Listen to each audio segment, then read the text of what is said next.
મિત્રો, આપ જોઈ રહ્યા છો વાન એન્ડ ન્યૂઝ। હવે જોઈએ અગત્યના સમાચાર। છેલ્લા 11 વર્ષથી પોતાના સોસાયટીના પ્રાંગણમાં ઇન્દ્રપ્રસ્થ યુવક મંડળ દ્વારા શ્રીજીની સ્થાપના કરવામાં આવે છે।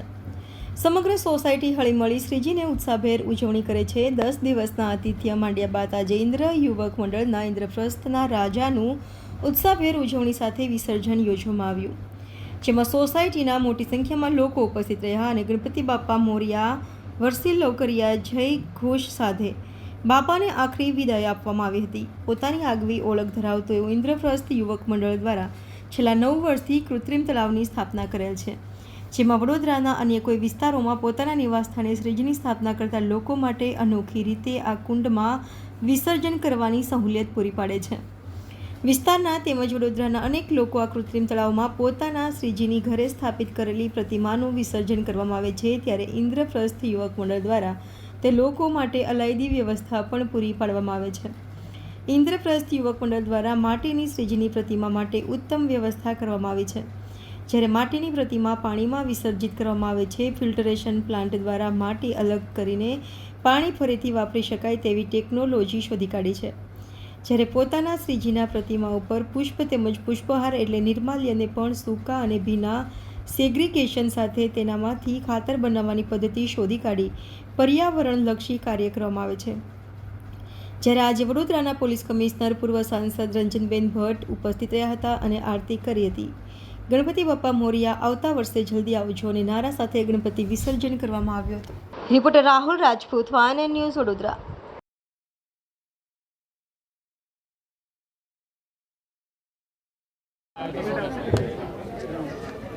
ગણપતિ બાપાની આરાધના વડોદરાવાસીએ ખૂબ ધામધૂમથી કરી। વિઘ્નહર્તા દેવ વડોદરામાં આગમન કર્યું હતું। આજે ગણપતિ બાપા પોતે ફરી પોતાના સ્વધામ જઈ રહ્યા છે। ઇન્દ્રપ્રસ્થ યુવક મંડળ દ્વારા ખૂબ સુંદર આયોજન થાય છે। ગણપતિ બાપાની આરાધના પણ કરે છે, તો સાથે સાથે આજુબાજુના ઇકો ફ્રેન્ડલી ગણપતિ બાપા જે લોકોએ બેસાડ્યા હોય એમને વિસર્જન અહીંયા કરી શકે બાપાનું, એવું સુંદર આયોજન પણ કર્યું છે। ઇન્દ્રપ્રસ્થ યુવક મંડળ દ્વારા ગણપતિ બાપાનું આયોજન તો થાય છે, પણ અનેક સેવાકીય કાર્ય પણ થાય છે। ઇન્દ્રપ્રસ્થનું રસોડું કેમ ભૂલાય। હું ઇન્દ્રપ્રસ્થ યુવક મંડળને ખૂબ ખૂબ અભિનંદન આપું છું। વડોદરાના તમામ ગણેશ મંડળોને પણ ખૂબ ખૂબ શુભેચ્છા આપું છું કે એમણે જે ભાવ અને ભક્તિથી બાપાની આરાધના કરી છે, અને સ્વાભાવિક છે આજે ગણપતિ બાપા પોતાના ઘરે જતા હોય ત્યારે આપણને દુઃખ પણ થાય કે બાપા 10 દિવસ અમારી વચ્ચે રહ્યા, હવે સૂનું કરીને ગયા, પણ વિઘ્નહર્તા દેવ છે, આપણા સૌના વિઘ્નો ગણપતિ બાપા દૂર કરશે। આજે ગણપતિ બાપાને જ્યારે સ્વધામ મોકલી રહ્યા છે, એમના ઘરે મોકલી રહ્યા છે, બાપાને પ્રાર્થના કરીએ બાપા હંમેશા આપની કૃપા વડોદરાવાસી, ગુજરાત, ભારતભરમાં આપની કૃપા રહે, એવી બાપાને પ્રાર્થના। જય ગણેશ। ઇન્દ્રપ્રસ્થ યુવક મંડળ દ્વારા આયોજિત ગણેશ વિસર્જનના કાર્યક્રમમાં આપણે ભાગ લીધી। છેલ્લે મહામંગલતી કાર્યક્રમમાં આ એક એવા જગ્યા છે જેમાં ગણેશ મૂર્તિના સ્થાપનાથી માંડી આજે વિસર્જન સુધીના તમામ પ્રક્રિયાને એક આધુનિક કાર્ય પદ્ધતિથી ઇકો ફ્રેન્ડલી તરીકેથી આયોજન કરેલ છે। જે તમને જોયું કે મૂર્તિ અને આના આખું શૃંગાર, પછી એમના 56 ભોગનું નૈવેદ્ય, અને આજે વિસર્જન માટેના એમના આર્ટિફિશિયલ પોન્ડ, એમના જ કાર્યકરો, વોટર રિસાયકલિંગ પ્લાન્ટ અને જે વેસ્ટ મેનેજમેન્ટ પ્લાન્ટ તમામ લગાડીને એન્ડ ટુ એન્ડ સોલ્યુશન આપણે કરી છે। આ એક ઉદાહરણરૂપ છે। પછી આપણે શહેરના જે આજે વિસર્જન છે, આ તો એક સેલ્ફ કન્ટેન્ડ એક લોકેશન માટેના આ સોલ્યુશન છે। સમગ્ર શહેરમાં આપણે ઇકો ફ્રેન્ડલી તરીકેથી વિસર્જન થઈ શકે તે માટે આર્ટિફિશિયલ પોન્ડનું આયોજન કરી છે। તો નવલખી, દશામા, સમા, માંજલપુર, આપણે ખોડિયારનગર, SSV2 આ બધા વિસ્તારોમાં લેપ્રેસી ગ્રાઉન્ડ, તો ગણેશ મંડળના સ્ટાર્ટિંગ પોઈન્ટથી માંડીને સમગ્ર રૂટ ઉપર અને આર્ટિફિશિયલ પોન્ડ ઉપર પોલીસની હાજરી રહેશે। આપણા તમામ સુરક્ષા વ્યવસ્થાઓ ગોઠવાઈ ગયું છે। મને વિશ્વાસ છે કે બપોરથી શરૂ થનાર વિસર્જન કાર્યક્રમ મોડી સાંજ સુધી શાંતિપૂર્ણ માહોલમાં સંપન્ન થશે।